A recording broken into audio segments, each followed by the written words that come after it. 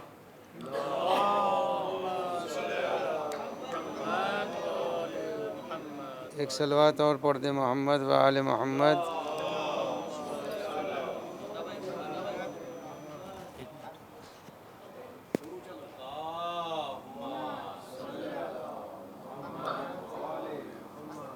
پروردگار عالم قرآن مجید کی اس آیہ کریمہ میں ارشاد فرما رہا ہے، نبی اکرم صلی اللہ علیہ وآلہ وسلم کے ذریعے سے محبت اہل بیت، عصمت و طہارت، اور آپ حضرات اس سرزمین کے اوپر آئے ہیں اظہار محبت کے لیے.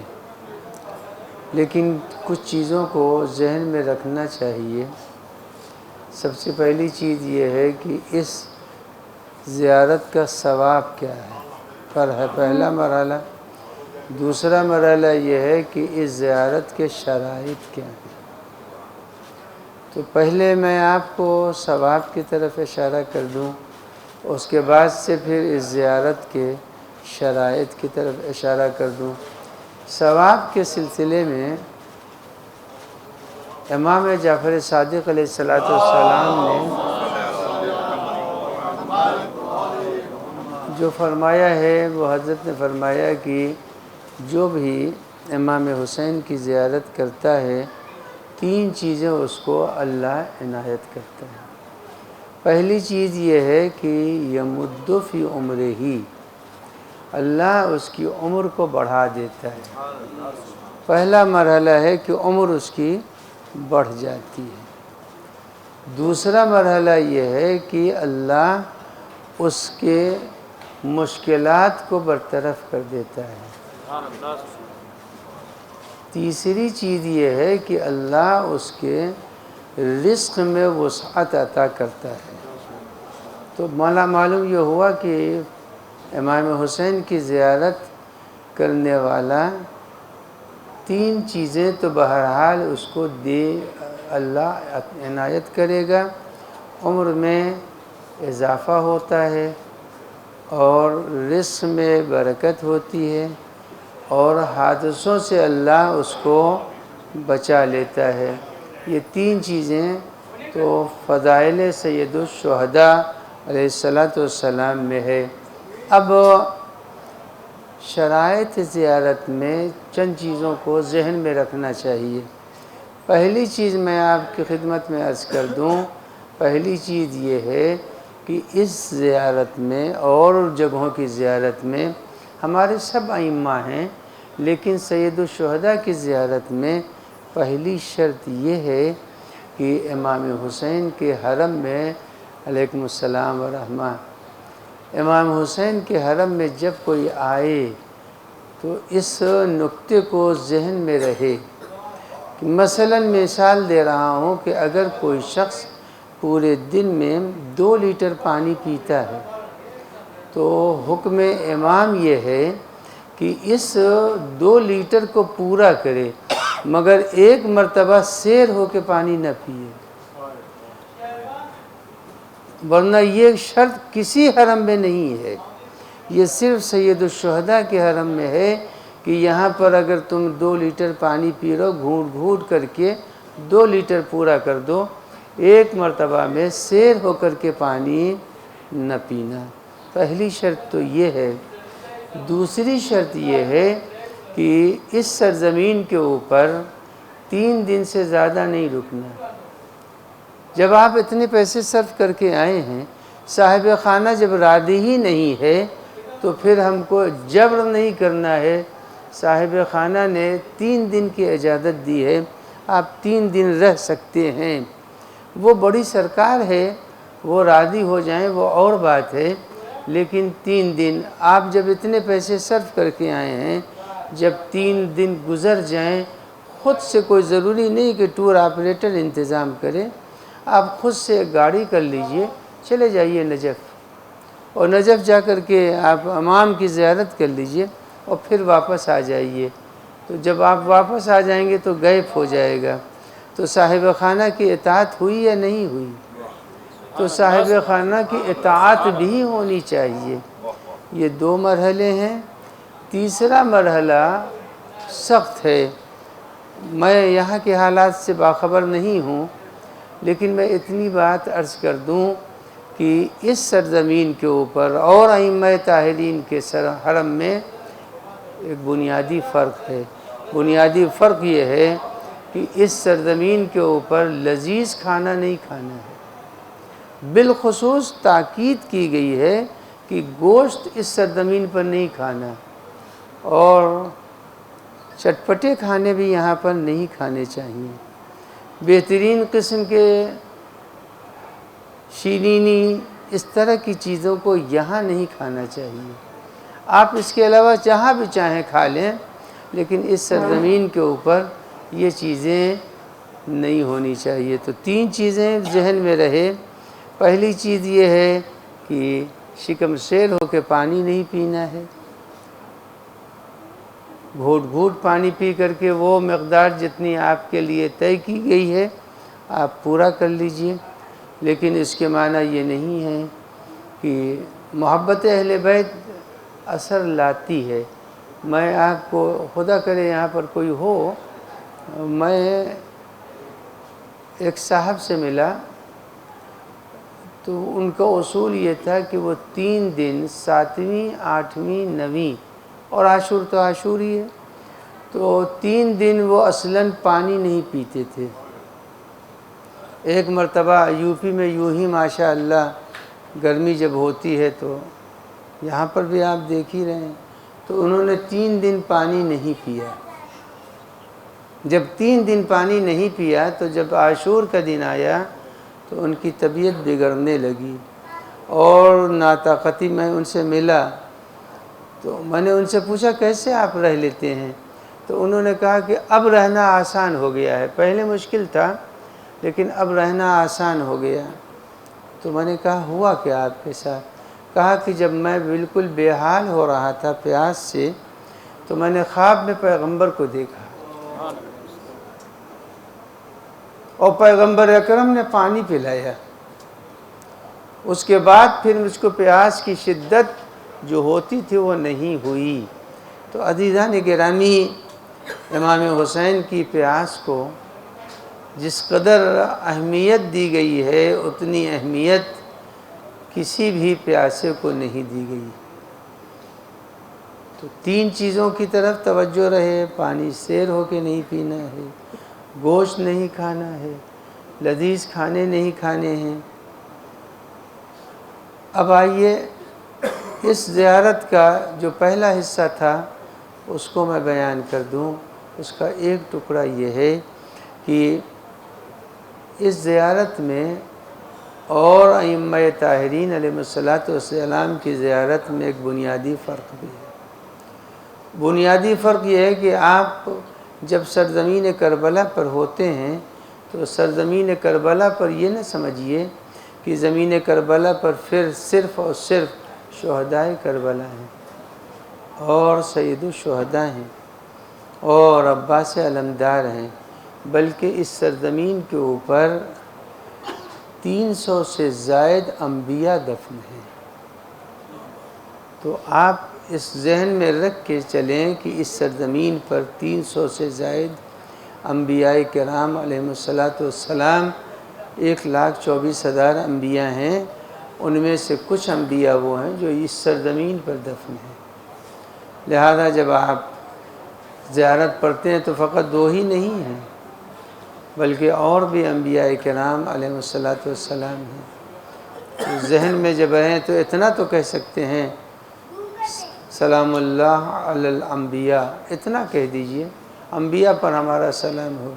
اور اگر یہ بھی نہیں کہہ سکتے تو ایک سورہ الحمد پڑھ کے کہا جو بھی سرزمین کربلا پر انبیاء دفن ہیں ان کو ہمارا یہ ہدیہ پہنچ جائے۔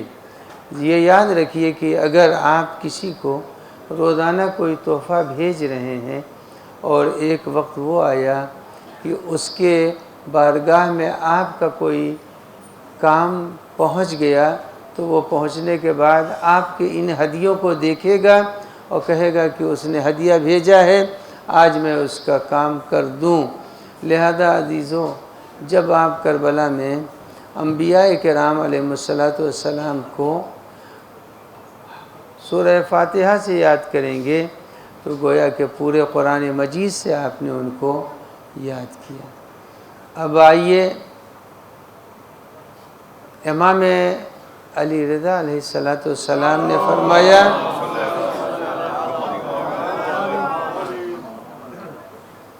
امام نے فرمایا کہ اگر کسی شخص نے امام حسین کی زیارت کی عارفاً بحق، ان کے حق امامت کو پہچانتے ہوئے، امامت کے حق کے معنی یہ ہے کہ اتنا سمجھے، عارفاً بحق کے معنی یہ ہوئے کہ یہ سمجھ لے کہ امام کا جو بھی مخالف ہے اور مقابل ہے وہ امام نہیں ہے۔ میں ساری باتیں کھل کے نہیں کہہ سکتا، جو بھی امام کا مخالف ہے اور امام کے مقابل میں ہے وہ امام نہیں ہے۔ لہذا عارفاً بحق یعنی ان کی امامت کو پہچانتا رہا ہو۔ اب میں آپ کو نجف سے لے کے کربلا تک کا فاصلہ آپ سب کو معلوم ہے کہ فاصلہ کتنا ہے۔ گزشتہ زمانے میں ہمارے ایک بہت ہی محترم عالم دین گزرے ہیں، جیسے اس وقت رہبر ہیں، آیت اللہ سستانی ہیں، آیت اللہ وحید ہیں، اس لیول کے ہیں، اور جن کا نام تھا بحر العلوم۔ اتنے ہی پڑھے لکھے تھے کہ ان کو کہا جانے لگا علم کا سمندر۔ اب آپ اندازہ لگائیں کہ کتنے پڑھے لکھے تھے۔ وہ ایک مرتبہ جا رہے تھے، نجف اشرف میں رہتے تھے، اور وہاں سے کربلا آ رہے تھے، تو اپنی مختصر سی جو زمانے میں سواری ہوتی اس سواری کے اوپر، تو ظاہر ہے کہ ہمارے اور آپ کی نگاہوں میں عظمت سید الشہداء نہیں ہے، بس ہم تو روایتوں سے سمجھتے ہیں کہ امام حسین کی عظمت کیا ہے۔ مثلا یہی ایک روایت جس کی طرف اشارہ کی، امام نے فرمایا کہ اگر کوئی شخص امام حسین کی زیارت کرتا ہے تو اس کو 70 حج کا ثواب دیا جاتا ہے۔ کتنے حج کا؟ 70 حج کا ثواب۔ ایک حج میں 8 لاکھ روپے خرچ ہو رہے ہیں، تو اب آپ جوڑ لیجئے کتنے پیسے خرچ ہو گئے، کتنے خرچ ہو گئے۔ اب دیکھیے سب کے ذہن کام کرنے لگے، 56 لاکھ روپے خرچ ہوئے، مگر پروردگار عالم کتنا ہے، 5 کروڑ 60 لاکھ روپے خرچ ہو گئے۔ اب آپ اندازہ لگائیں کہ سید الشہداء کی زیارت کی اہمیت کتنی ہے، کہ اگر تم نے اس راہ میں، اسی لیے بہت سے علماء اعلام وہ تھے جو کربلا میں جب چلتے تھے تو وہ بڑے بڑے قدم سے نہیں چلتے تھے، چھوٹے چھوٹے قدم سے آگے بڑھتے تھے۔ تو کسی نے پوچھا ایک عالم دین سے کہ آپ کربلا میں کیوں چھوٹے چھوٹے قدم دھیرے دھیرے چلتے ہیں، قدم جتنا رکھنا چاہیے اتنے قدم نہیں رکھتے؟ تو انہوں نے کہا قدم چھوٹے اس لیے رکھ رہا ہوں چونکہ ہر قدم کے اوپر مجھے حج کا جب ثواب ملے گا، بڑے قدم رکھوں گا تو کم فاصلہ ہوگا، چھوٹے قدم رکھوں گا تو زیادہ حج کا ثواب ملے گا۔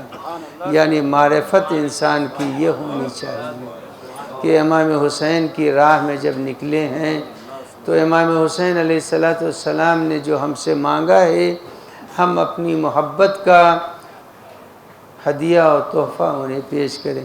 اب آئیے، مرحوم بحر العلوم کی جو بات کر رہا تھا، مرحوم بحر العلوم جب چلنے لگے تو ظاہر ہے ان کی نگاہوں میں روایات تھی، تو روایات کی روشنی میں ان کے ذہن میں ایک خیال پیدا ہوا کہ پروردگار عالم نے امام حسین کو جو مرتبہ اور جو منزلت دی ہے وہ بہت ہے، وہ بہت منزلت ہے۔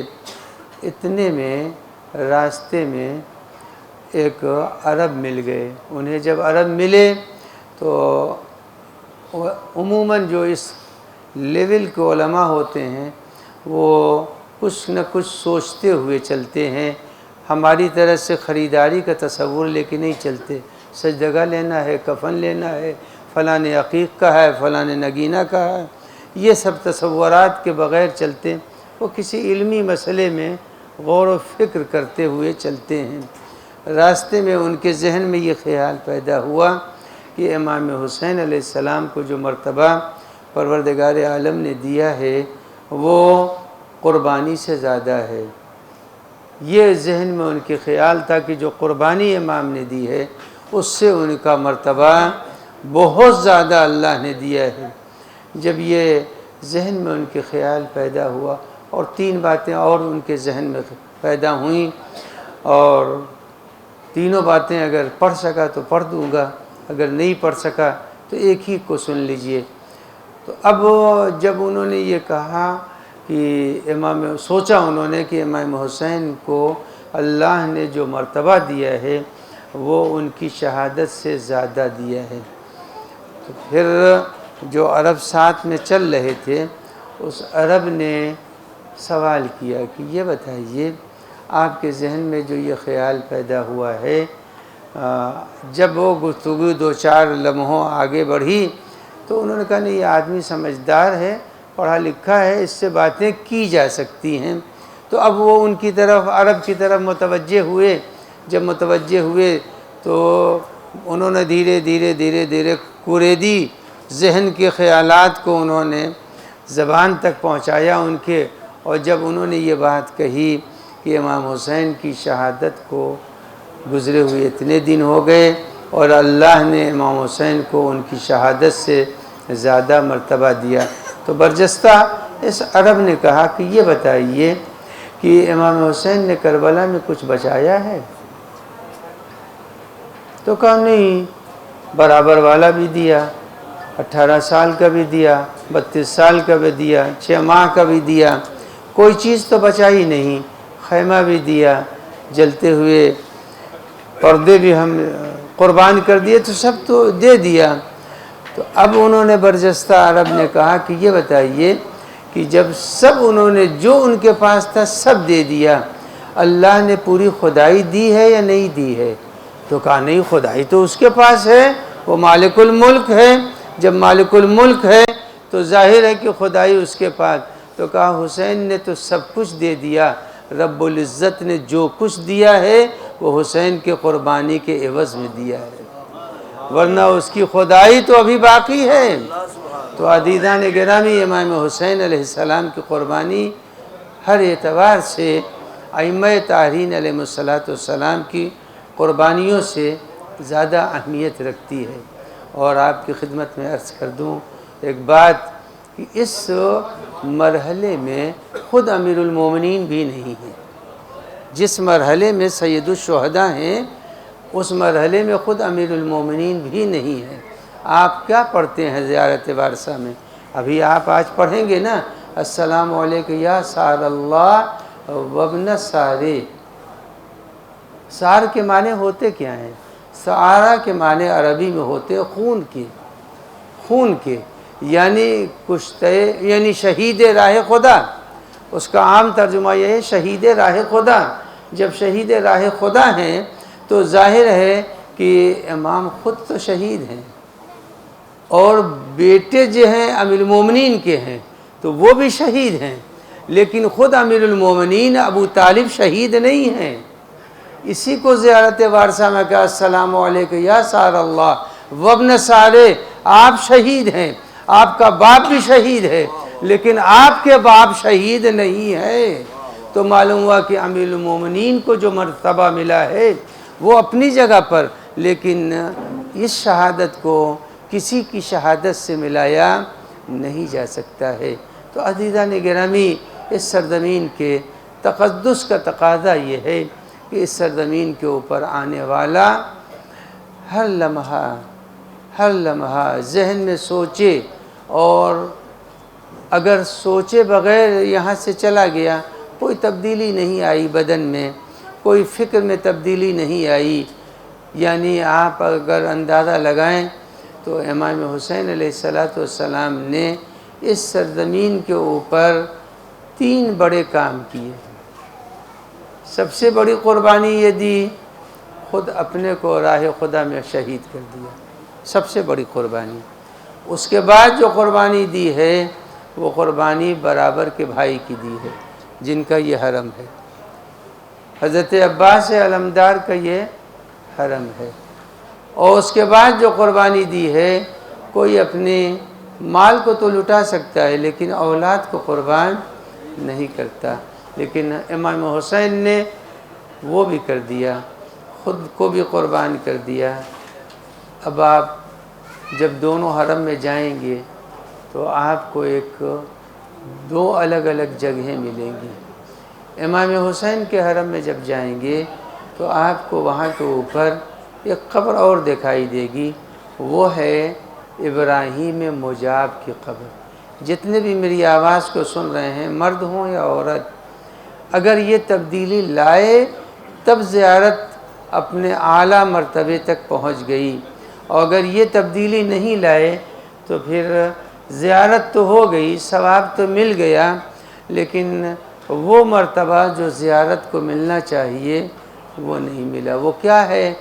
ابراہیم مجاب کی زندگی کو اگر آپ حضرات دیکھیں گے تو یہی شب جمعہ ہے جس شب جمعہ میں ہم سب اس وقت گزار رہے ہیں۔ ان کا اصول یہ تھا ابراہیم مجاب کا کہ یہ ایک شب جمعہ اپنی پیٹھ کے اوپر لاد کر کے اپنی ماں کو لاتے تھے اور دوسرے شب جمعہ اپنے والد کو لایا کرتے تھے۔ ایک مرتبہ ایسا ہوا کہ ابراہیم مجاب کیوں کہتے ہیں اس کا تذکرہ بھی کر دوں گا۔ ابراہیم مجاب اپنے والدین میں سے کسی ایک کو زیارت کرا کے لائے، اور جیسے ہی لا کے گھر میں پہنچے ہیں فوراً ایک صلوات پڑھ دیں محمد وآل محمد۔ جیسے ہی لا کر کے گھر میں پہنچے ہیں تو فوراً والدین میں سے ایک نے کہا کہ ہم کو بھی شب جمعہ ہے کرا دو، لہذا اب ظاہر ہے کہ پیٹھ کے اوپر لے کر کے ماں کو آئے یا باپ کو آئے، پھر ابھی گھر پہنچے ہیں تو پھر کہا کہ ہم کو بھی زیارت کرا دو۔ ابراہیم لے کر اپنے والدین میں سے کسی ایک کو لے کے آئے، اور آنے کے بعد جب حضرت کے ذریعہ مطہر کے قریب پہنچے ہیں تو یہ کہا السلام علیک یا ابا عبداللہ۔ جیسے ہی یہ کہا السلام علیک یا ابا عبداللہ، ذریعہ مطہر سے آواز آئی وعلیک السلام۔ اسی لیے ان کو کہتے ہیں مجاب۔ مجاب یعنی جواب دیا ہے امام نے ان کو۔ لہذا اگر انسان کے ذہن میں اتنی تبدیلی آ جائے کہ والدین کے حقوق کو پہچان لے تو زیارت اپنے اعلیٰ مرتبے تک پہنچ گئی، اور اگر یہاں سے وہ یوں ہی چلا گیا تو اس کی مثال ایسے ہی ہے جیسے آپ روزانہ گزرتے ہیں اور جوس کی دکان سے گزر رہے ہیں، جوس نظر میں تو آ رہا ہے مگر آپ تک پہنچ نہیں رہا ہے۔ بس وہی کیفیت ہے اگر آدمی کے اندر تبدیلی والدین کے حق میں نہ پیدا ہو۔ اب والدین کے لیے ضروری ہے کہ والدین زندہ ہونے، والدین کا زندہ ہونا ضروری نہیں ہے، بلکہ والدین اگر زندہ ہیں تو نور علی نور ہے، اور اگر والدین دنیا سے چلے گئے ہیں تو اس کا بھی ایک طریقہ میں بتا دوں۔ ایک صلوات پڑھ دے محمد وآل محمد۔ دیر تو نہیں ہو رہی ہے؟ بہت زیادہ دیر تو نہیں کر دی؟ ایک صلوات اور پڑھ دیں۔ ریموٹ تو یہ ہے نا، یہ اگر کہہ دیں گے تو ابھی اتر جاؤں گا۔ ایک صلوات پڑھ دیں محمد یہ یاد رکھیے کہ اس سرزمین کے اوپر جب آپ آئے ہیں اگر والدین زندہ ہیں تو کیا بہتر ہے، اور اگر والدین دنیا سے جا چکے ہیں تو ان کے لیے یہ یاد رکھیے کہ آپ شب جمعہ میں ہیں، شب قدر میں تو نہیں ہیں، یہ شب قدر تو نہیں ہے، لیکن اگر آپ اس کو شب قدر بنانا چاہیں تو بنا سکتے ہیں۔ وہ کیسے شب قدر بنے گی اس کو بھی سن لیجئے، اور اس کے بعد زحمت کو تمام کر دوں۔ معصومین علیہ السلام نے بالاتفاق یہ فرمایا ہے کہ اگر کوئی شخص چاہتا ہے کہ شب قدر کا ثواب ملے تو اسے چاہیے کہ وہ سورہ ملک کی تلاوت کرے۔ بس تھوڑا سا، ایک چھوٹا سا سورہ ہے، 30 آیتوں کا سورہ ہے۔ اگر آپ آج کی شب اس سورہ ملک کی تلاوت کر کے اپنے والدین کو ہدیہ کر دیں تو آپ یہ نہ سمجھیے، ملائکہ کو اللہ معین کرتا ہے، اور جب ملائکہ کو معین کرتا ہے تو ملائکہ اس سورے کو لے کر کے اس مرنے والے تک پہنچتے ہیں اور کہتے ہیں کہ یہ تمہارے فلاں عزیز نے تحفہ بھیجا ہے۔ تو اب آپ اندازہ لگائیں کہ عام حالات کا تحفہ انسان کو خوش کرتا ہے، اگر ملک لے کے آ رہا ہے تو اس کا کیا مرتبہ ہوگا۔ اب آئیے آخری بات اور زحمت کو تمام کر دوں کہ آپ حضرات کی اللہ زیارت کو قبول کرے۔ اور آپ حضرات جب یہاں کی زیارت سے فارغ ہوں گے تو اب آپ اپنا مرتبہ بھی سن لیجئے کہ آپ کا کیا مرتبہ ہے۔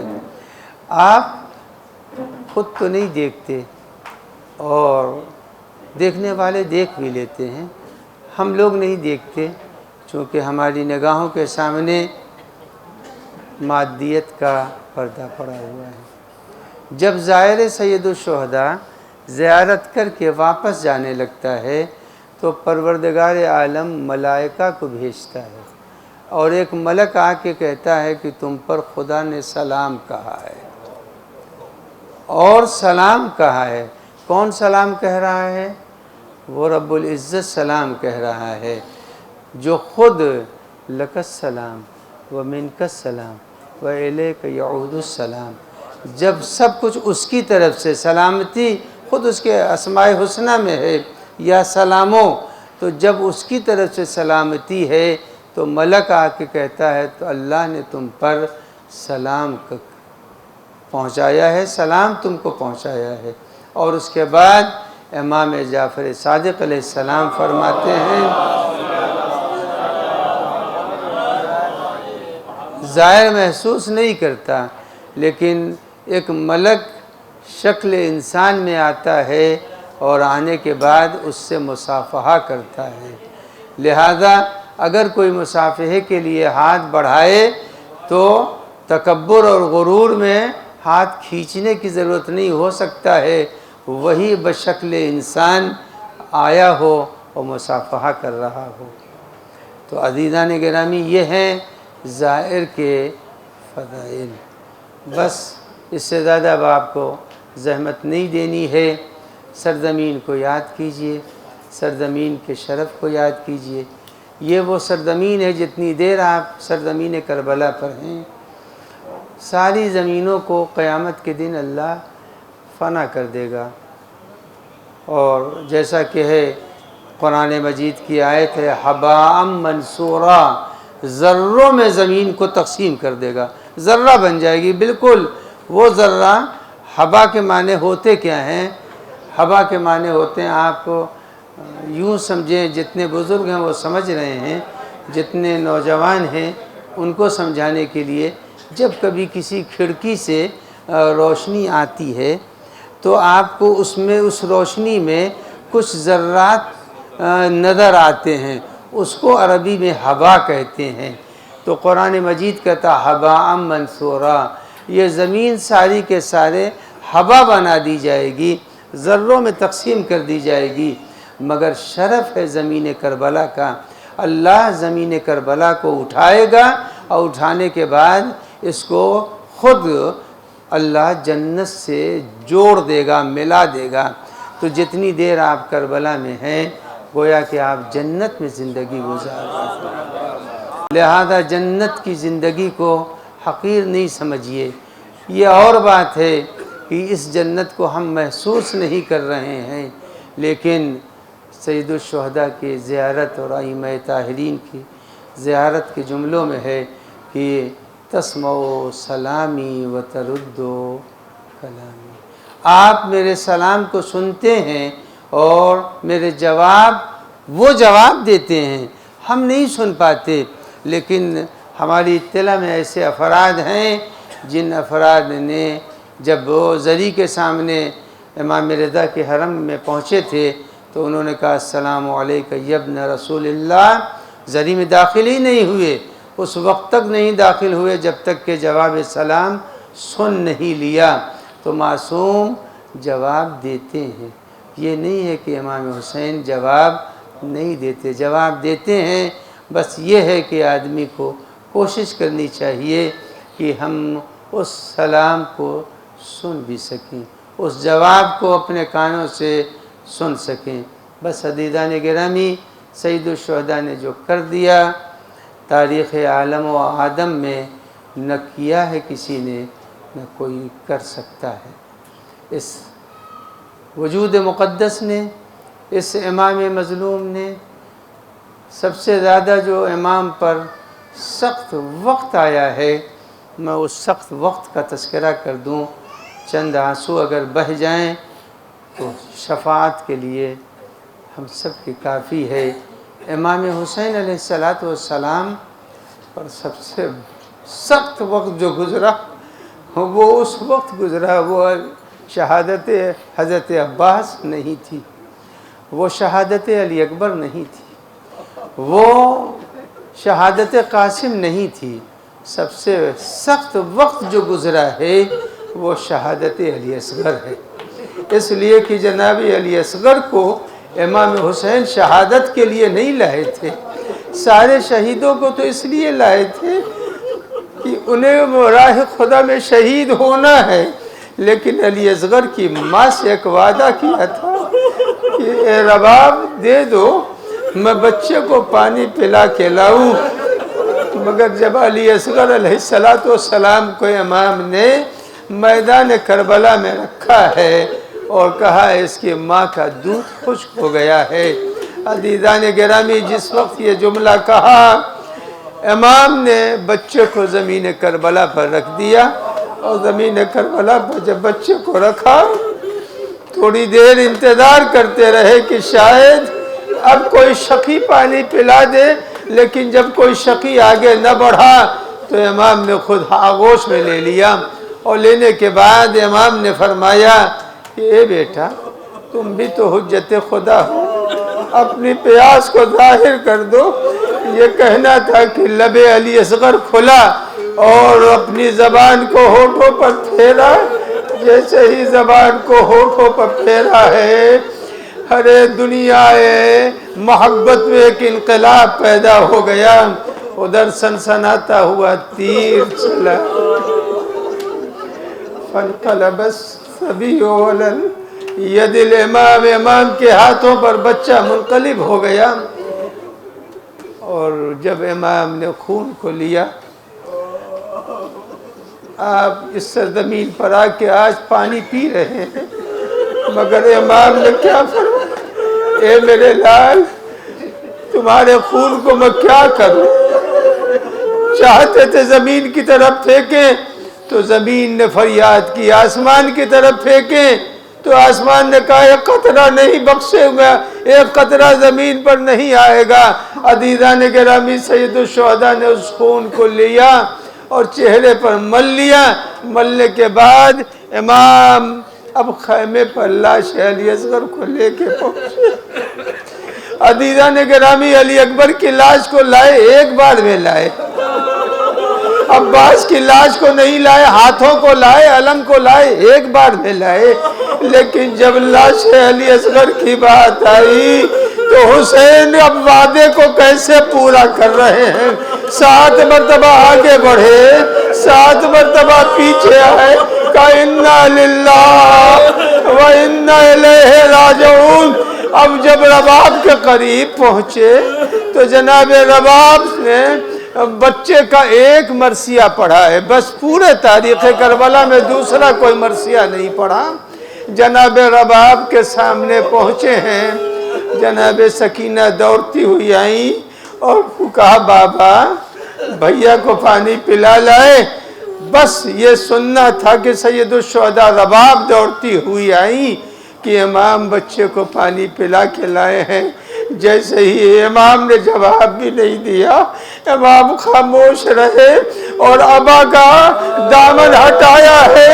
جیسے ہی یہ دامن ابا ہٹا ہے، رباب نے مرثیہ پڑھا، اب مثلوں کا ینہر، ارے تمہارے جیسے بچے کو تیرے سے شعبہ کی ضرورت نہیں تھی، ارے پانی کے بغیر 2 ہچکیوں میں مر جاتے، مگر علی اصغر کو دیکھ کے ماں نے یہی کہا اور کلیجے سے لگا لیا، اے میرے لال تمہیں خدا کے سپرد کیا سے عالم الذین ظلموا ای منقلب ینقلبون لعنت اللہ علی القوم الظالمین۔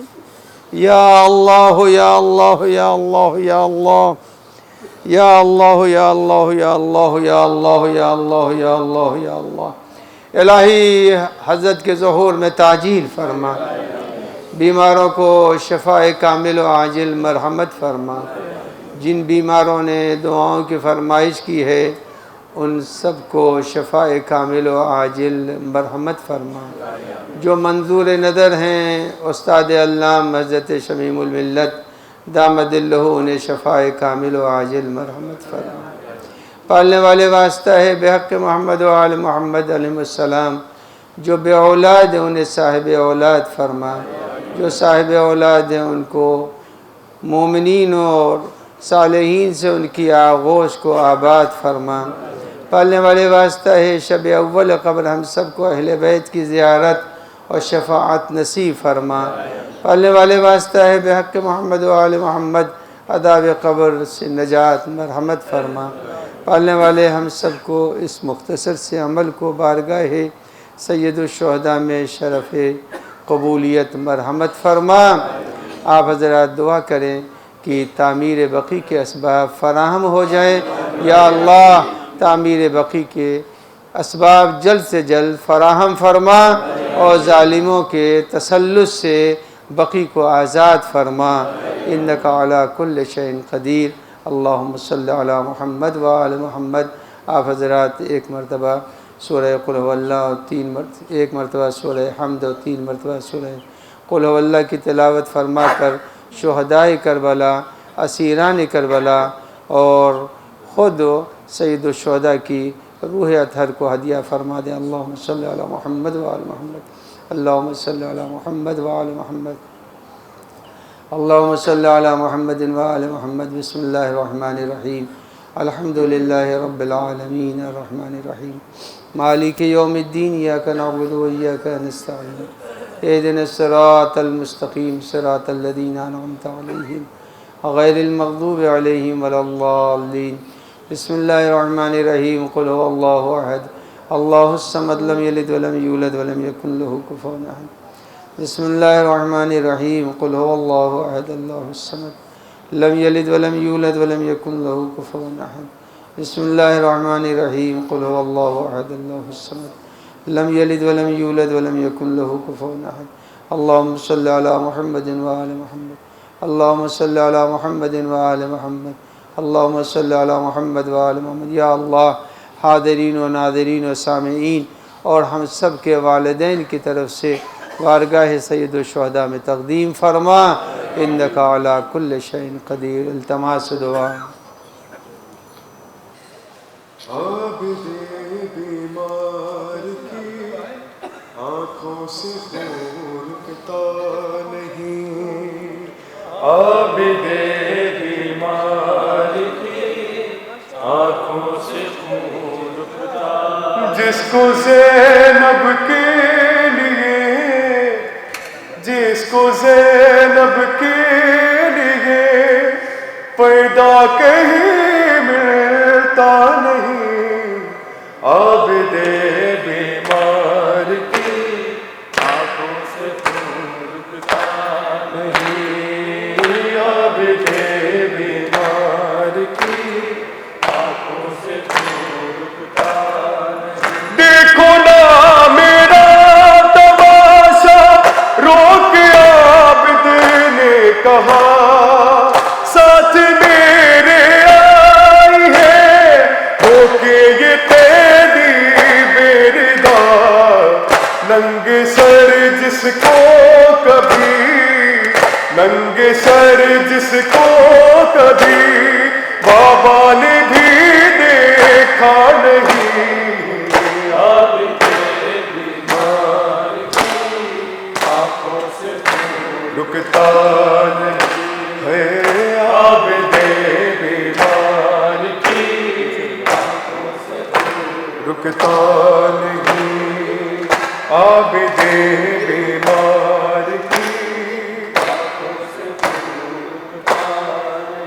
ضد نہ کرنا تم سکینہ، سفر میں زینب کے ساتھ پہلو میں سو جانا بیٹی، جب بھی ہو جائے گی رات لوٹ کر آئے گا، لوٹ کر آئے گا، بیٹی تیرا بابا نہیں، عابد بیمار کی سے خون رکتا نہیں، عابد بسم اللہ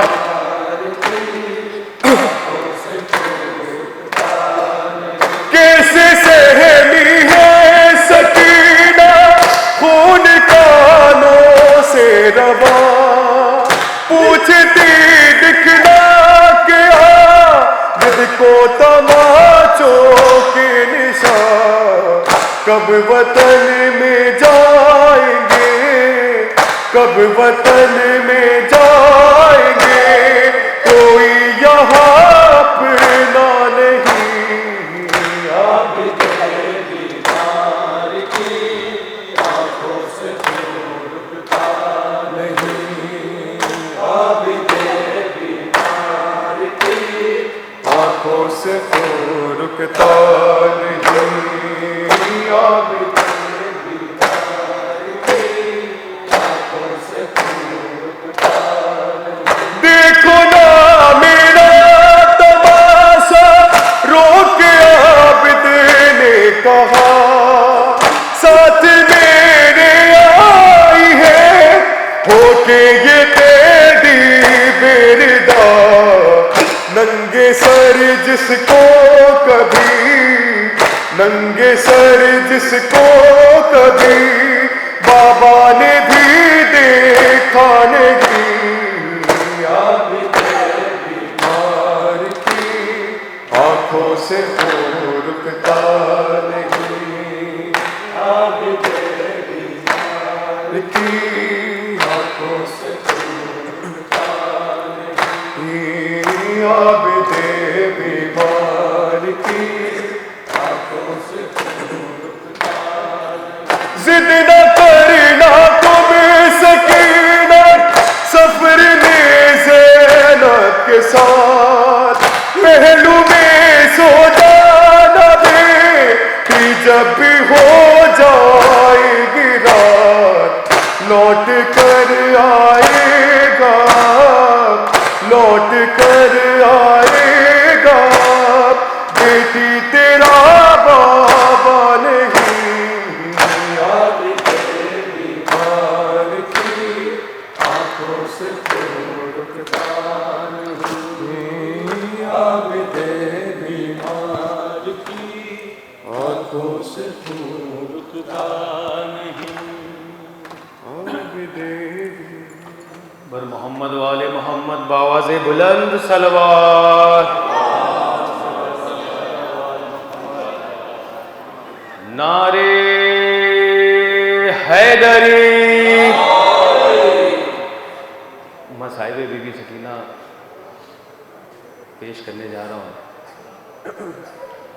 اہل حرم تو رہا ہو کر کربلا کو آئے تھے، مگر وہ حسین کی 4 سالہ بیٹی اس کو آنا نصیب نہ ہو پایا۔ تڑپ کے کہتی تھی بانو سکینہ نہیں اٹھ رہی ہے، تڑپ کر یہ کہتی تھی بانو سکینہ نہیں اٹھ رہی ہے، ہوا کیا ہے سجاد دیکھو سکینہ نہیں اٹھ رہی ہے، نہ سانسیں میں لے پا رہی ہوں، کئی بار اس نے کہا ہے، یہ لگتا ہے اس کو گھٹن کے سبب ہی سے غش آ گیا ہے، گلے کی رسن اس کی کھولو سکینہ نہیں اٹھ رہی ہے شانہ ہلا کر بھی دیکھا، صدائیں لگا کر بھی رہائی کے دن اب کری ہے، اسے یہ بتا کر بھی دیکھا، تم ہی اب مجھے مشورہ دو،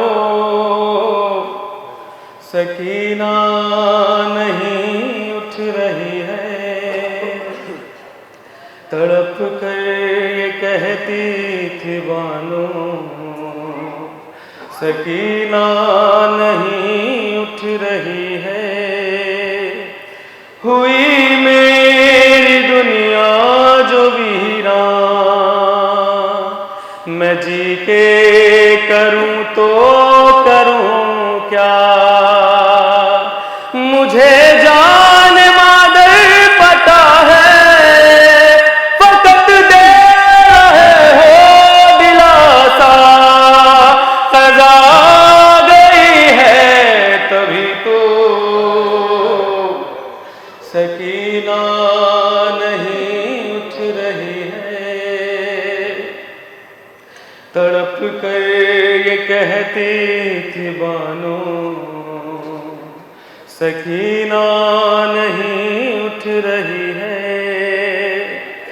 بہت یاد آتی ہے غربت، ہوئی ایک برپا قیامت، نہ دل پر رہا کوئی قابو، بہت روئے اہل ولایت، یہ صادق نے نوحہ پڑھا جو، سکینہ نہیں اٹھ رہی ہے، تڑپ کر یہ کہتی تھی بانو، سکینہ